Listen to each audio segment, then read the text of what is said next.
Hello guys, welcome to our Chintala Narasimhulu YouTube channel. ఈరోజు demonstration వచ్చి horticulture ఫ్రూట్ని ఉపయోగించి స్వీట్ తయారు చేయాలన్నమాట.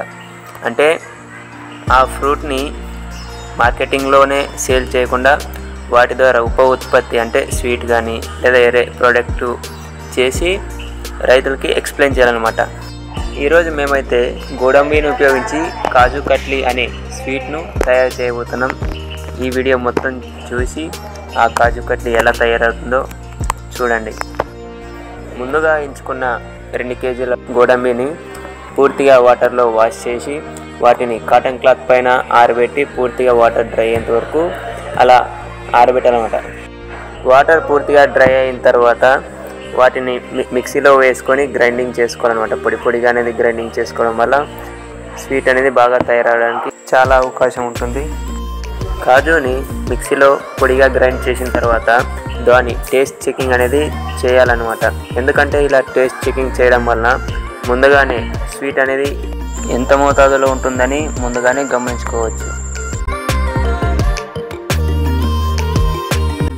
కాజుని పూర్తిగా గ్రైండ్ చేసిన తర్వాత ఆ పొడిలో 100 గ్రాముల మిల్క్ పౌడర్ అనేది యాడ్ చేయాలన్నమాట.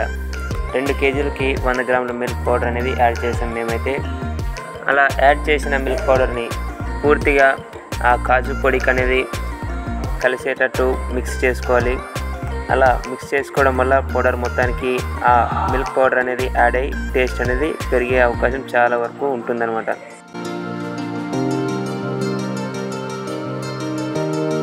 మరి నెక్స్ట్ స్టెప్ విషయానికి వస్తే ఒక బౌల్ తీసుకొని ఆ బౌల్లో 1 కేజీ చక్కెర వేసి ఆ చక్కెరలో తగినంత నీరు పోసి పాకం వచ్చే వరకు మరగబెట్టాలి.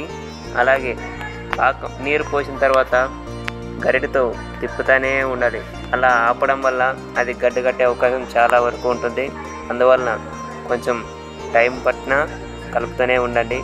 ఎందుకంటే ఈ పాకం చెడిపోతే మొత్తం స్వీట్ అనేది చెడిపోతుంది. పాకం రెడీ అయిన తర్వాత మనం ముందుగా ప్రిపేర్ చేసుకున్న కాజు పౌడర్ని అందులో వేసేయాలి. అలా వేసిన తర్వాత కలుపుతూనే ఉండాలి. ఆపడం వల్ల అది గడ్డగట్టే అవకాశం చాలా వరకు ఉంటుంది. కాబట్టి మొత్తం కాజు పౌడర్ని మెల్లగా వేసి అలా పూర్తిగా కాజు పొడిని పాకంలో వేసిన తర్వాత గరిటెని మాత్రం తిప్పడం ఆపకూడదు. ఎందుకంటే గరిటెని తిప్పడం ఆపడం వల్ల పాకం అనేది పొడికి పట్టదు, టేస్ట్ కూడా చేంజ్ అయ్యే అవకాశం ఉంటుంది. కాబట్టి కాస్త శ్రమ అయినా మనం తినడానికి చేసుకుంటున్నాం కాబట్టి కొంచెం టైం ఇక్కడ పెట్టి గరిటెను ఆపుకోకుండా కలుపుతూనే ఉండండి అలా తయారయ్యే వరకు. ఇలా ఎంతసేపు కలపాలి అంటే ఆ కలిపిన ఒక చిన్న రవ్వ తీసుకొని రౌండ్గా బాల్ మాదిరి వేస్తే ఆ బాల్ అనేది తయారు కావాలి. అలా అయినప్పుడు పూర్తిగా తయారైనట్లు. ఇంకో నెక్స్ట్ స్టెప్ వచ్చి తయారైన పొడిని బటర్ పేపర్ని తీసుకొని వాటిపైన పూర్తిగా ఆరబెట్టుకోవాలన్నమాట.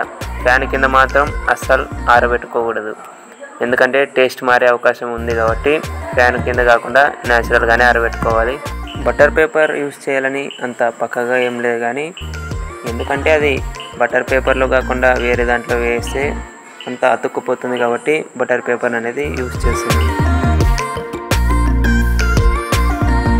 పూర్తిగా ఆరిన తర్వాత ఒక పెద్ద ప్లేట్ని అయితే తీసుకొని దానిపైన లైట్గా ఆయిల్ రాసి ఆ ముద్దని పూర్తిగా మనకి తగిన మందంలో, అంటే మనం స్వీట్ ఏ మందంలో కావాలనుకుంటున్నామో ఆ మందంలో పూర్తిగా ప్లేట్ మొత్తం పరిచి ఆరబెట్టుకోవాలన్నమాట కొద్దిసేపు.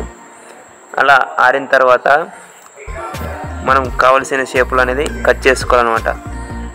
మేమైతే డైమండ్ షేప్ ఎంచుకున్నాం కాబట్టి డైమండ్ షేప్లో కట్ చేస్తున్నాం.